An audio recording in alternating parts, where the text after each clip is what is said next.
dia sering kalau kita lagi mau pergi, terus gue habis dandan apa segala macam, terus pas gue turun, anak gue kayak, Mama cantik ya. Gue kayak, sayang. Oh iya.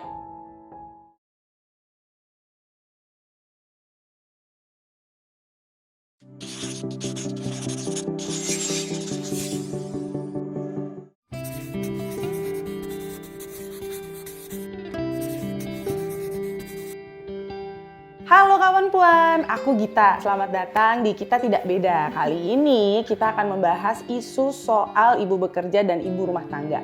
Itu memang sebuah pilihan yang gak gampang ya. Apalagi diputuskan oleh seorang perempuan setelah menikah dan memiliki anak. Terutama lagi di Indonesia itu sebagian masyarakatnya masih berpikir bahwa pekerjaan domestik, terutama merawat anak, itu adalah tanggung jawab perempuan. Nah, untuk membahas lebih lanjut soal pilihan menjadi ibu bekerja dan ibu rumah tangga, kami sudah mengundang nih 4 perempuan-perempuan hebat yang kita akan berbagi cerita dan mendengarkan cerita antara satu sama lain. Oke, siapa yang mau kenalan? Halo, saya Une, saya ibu bekerja, anak saya sekarang umurnya 6 tahun. Silahkan. Halo, saya Danya, saya ibu rumah tangga, anak saya saat ini berumur 7 tahun. Halo, saya Amelia atau biasa dipanggil Ila. Saya ibu rumah tangga, saya punya 1 anak, sekarang umurnya 5 tahun. Halo, saya Martika, saya ibu bekerja, punya anak 2, yang satu umur 8 tahun, yang paling kecil umur 3 tahun. Nah, pertanyaan pertama buat ibu bekerja. Silahkan. Sebenarnya dari sebelum menikah kan gue udah bekerja ya, di bidang yang gue jalankan sekarang. Jadi ketika setelah gue punya anak, masih tetap memutuskan bekerja, alasannya lebih ke kebutuhan untuk aktualisasi diri. Halo, Martika? Tempat nyobain gak bekerja, kayaknya ada yang kurang gitu. Karena di rumah iya, tangga kerja ya? gitu ya. Terus abis gitu memutuskan bekerja ya sama juga untuk aktualisasi diri, terus kayak emang udah dari dulu cita-citanya kan emang pengen di situ. Yang terakhir tentunya masalah emang butuh ya.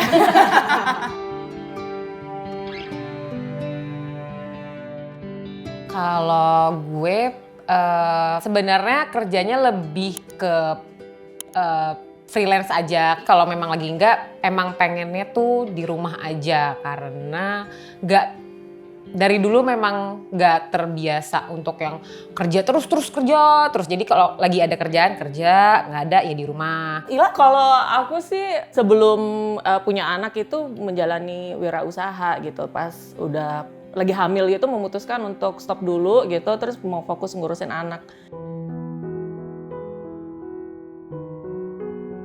Kalau buat gue tuh tantangannya sebenarnya yang pertama pasti waktu. Gimana cara ngebagi rumah sama ngebagi masalah kerjaan. Apalagi di pekerjaan gue kadang-kadang membutuhkan waktu yang sangat panjang gitu. Bisa sampai lewat jam 8 malam, kadang-kadang bisa sampai lewat jam 12 malam. Selain itu, selain waktu juga tantangan terbesarnya adalah menjaga emosi. Kadang-kadang ketika di kantor, di pekerjaan lagi mumet banget, nggak kerasa kebawa ke rumah. Di rumah anaknya nggak tahu apa-apa, kena marah. Baru pas anaknya nangis kayak, oh iya Menyesal. ngapain ya? Kenapa ya ini yang di luar kenapa dibawa ke rumah gitu? Itu sih rasa-rasa kayak gitunya tuh. Nah nggak tahu kalau Martika gimana? Martika? Jarang ketemu anak juga buat saya itu tantangan terbesar ya, karena tidak bisa melihat pertumbuhan anak gitu. Cuman ya itu kan konsekuensi karena saya udah ngambil keputusan untuk gue mau kerja ini. Kalau dari Dania, sebagai stay at home mom? Tantangan karena banyak menghabiskan waktu sama anak di rumah, ketemu mulu pun ternyata ya tantangannya sering gontok-gontokan gitu kan. Iya, Gitu ya ternyata. Karena rutinitas Tuh seringnya sama dia terus suami kan kerja, terus ketika dia pulang ada apa ya, kadang tuh ngerasanya pengen break sebentar dari si anak ini, pengen gantian tapi ngerasa suami juga ya gue capek habis kerja gitu.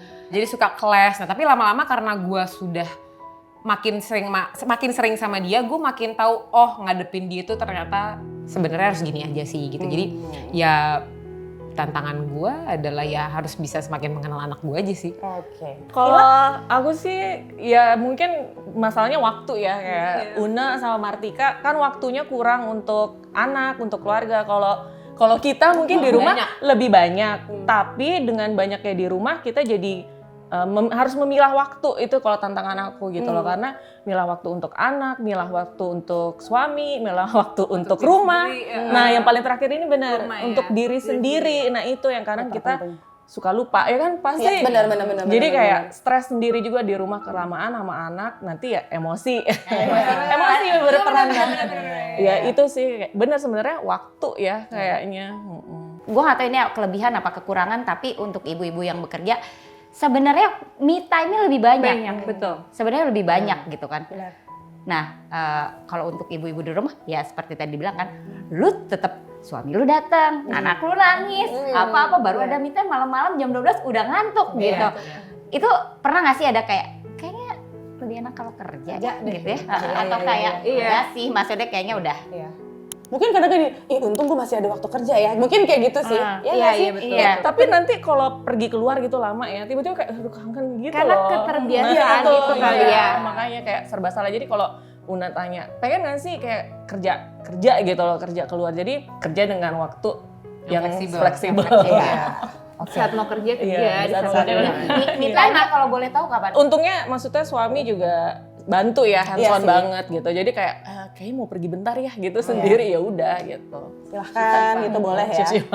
Tapi rasanya emang kalau karena perasaan gue di rumah mulu gitu, itu ada perasaan gue pengen sih gitu, pengen kerja. Tapi balik lagi, pengen gak ya? Takutnya nanti ketika, karena pernah waktu gue ikut bantu Martika kerja, gue merasa gundah gulana gitu kan.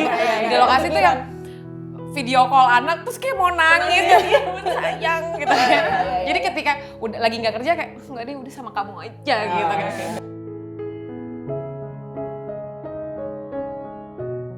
Gue nggak tahu ya, mungkin untuk orang lain biasa aja atau gimana, tapi suatu hari ketika gue abis jemput anak gue sekolah, terus ngedrop dia di rumah untuk selanjutnya gue ke kantor. Pas gue mau pergi ke kantor, terus tiba-tiba gue ini kan buka kaca kan, oke Ibun pergi dulu ya, iya. Terus tiba-tiba dia membaca sebuah doa, karena gue muslim ya, dia membaca Al-Fatihah, terus dia bilang, iya aku doain semoga Ibun hari ini pulang sekolahnya lebih cepat ya. Pulang kerjanya lebih cepat. Langsung terharu ya. Semoga hari ini, iya dia bilang aku doain semoga hari ini Ibun kerjanya lebih cepat. Itu maksudnya gue kayak, hah? Kayak, oh gue didoain anak gue. Terharu ya. Bahagia itu kayak nggak bisa dibayar sama uang, meskipun begitu sampai kantor malamnya, ya pulangnya malam lagi. Tapi emang bener sih kadang-kadang didoain anak tuh rasanya tuh kayak Nyes gitu ya. Gitu. Beda ya. Itu sih kayaknya kebahagiaan sampai saat ini yang paling bahagia jadi seorang ibu itu sih. Didoain anak. Didoain anak sih. Kalau Dania? Yang terbaik itu banyak, cuman yang gue selalu inget itu gue punya perasaan kayak oh gini ya enaknya punya anak cowok. Gak pernah dipuji bapaknya, dipuji sama anaknya. Ya kan? Jadi kayak dia sering kalau kita lagi mau pergi, terus gue habis dandan apa segala macam, terus pas gue turun, anak gue kayak, mama cantik ya. Terus gue kayak, sayang. Misalkan gue lagi habis dandan atau apa, suka gue tanya kayak, Mas Raga, mama masih cantik gak? Selalu. Kalau Ila? Apa ya, suka dukanya banyak sih ya, maksudnya yang happy-nya banyak, yang kalau diinget pas lagi susah-susahnya ngurus dia waktu bayi itu juga, ya itu sebenarnya sekarang jadi suatu pengalaman banget gitu. Kalau anak saya kan juga selalu baca doa gitu ya sebelum tidur gitu, nanti pas baca doa, terus dia ngedoain semoga mama sama papa panjang umurnya bisa ngelihat Alia sampai gede, dia bilang gitu. Kayaknya semua keluarga support, bahkan sampai suami juga support. Kalau misalnya ya udah, kalau misalnya mau kerja silakan gitu. Bahkan mama tuh sempat bilang kayak yaudah kalau misalnya kamu mau kerja, kamu tuh harus fokus sama kerjaan kamu gitu. Jadi di saat kerjaan kamu di bawah, itu kamu nggak boleh menyerah. Malah aku digituin sama mama, selalu di kayak emang udah disuruh jadi wanita Karir. kan suruh kerja terus gitu. Kalau lu Kayaknya sih nggak pernah rasanya ya. Rasanya nggak pernah. pernah disindir kita juga nggak sadar. Itu katanya. Bodoh amat kalau disindir kan anaknya. Pakai bahasa halus ya. Nggak pernah. Karena mungkin baik pasangan ataupun keluarga melihat bahwa ternyata pekerjaan ini bisa membuat gua bahagia sepertinya. Nah, pegangannya adalah happy mom, happy family. Ya kan? Benar. Suami juga perlu tahu tuh. Iya. Catatan buat para suami ya, happy mom, happy life. Gitu.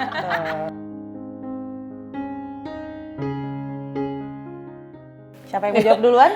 Kalau aku sih mungkin nggak kayak frontal gitu nanya, kerja dong gitu kan, enggak kan, tapi kayak lebih kayak keajakan gitu, kayak mama aku tuh dia bilang, kamu nggak mau ya mulai bisnis apa yuk gitu.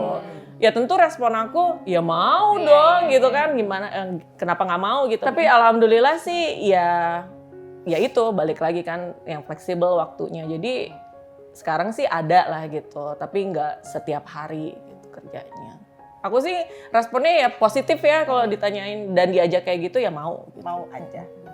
Kalau gue ya alhamdulillah keluarga sih nggak pernah maksa atau nyuruh-nyuruh kerja. Ya lo mau kerja nggak kerja selama lo bisa ngurus anak lo bisa ngurus suami lo, dan suami lo ya insya Allah juga bisa bekerja dengan baik, ya udah gitu. Jadi ya so far sih nggak ada tekanan untuk kerja sih. Oke. Sosok ideal seorang ibu itu kayak gimana? Maksudnya antara di rumah atau kerja gitu? Iya. Lebih baik bekerja atau stay at home mom?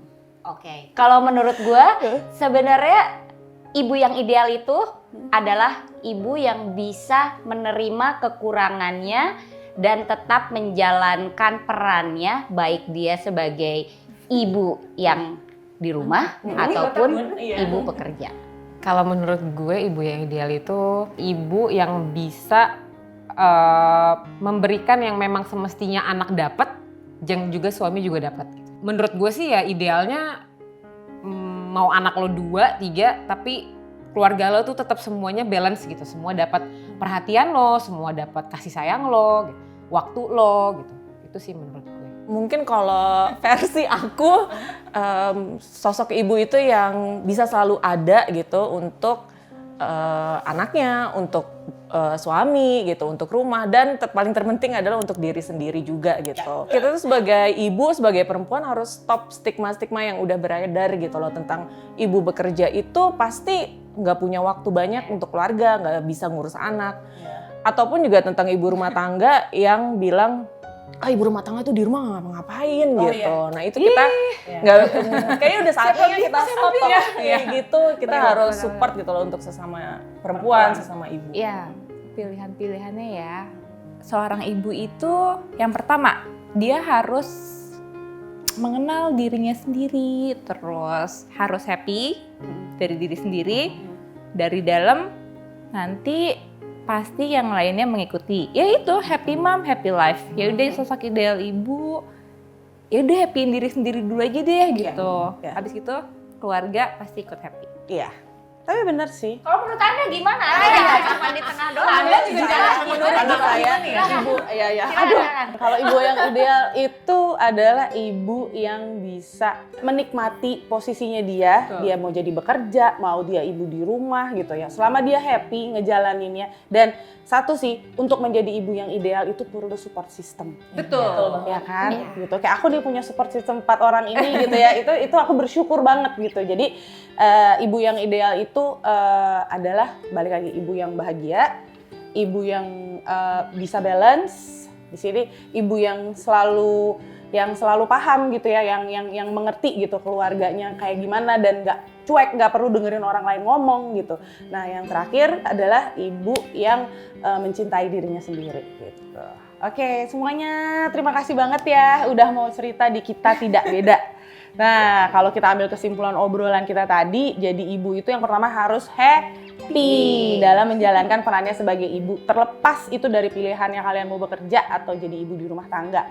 Dan kita tuh sebenarnya nggak beda, kita tuh semua sama, mau yang bekerja maupun yang memutuskan untuk jadi ibu rumah tangga. Kita itu sama-sama perempuan yang berhak punya pilihan atas hidup kita semua. Betul. Terima kasih. Bye.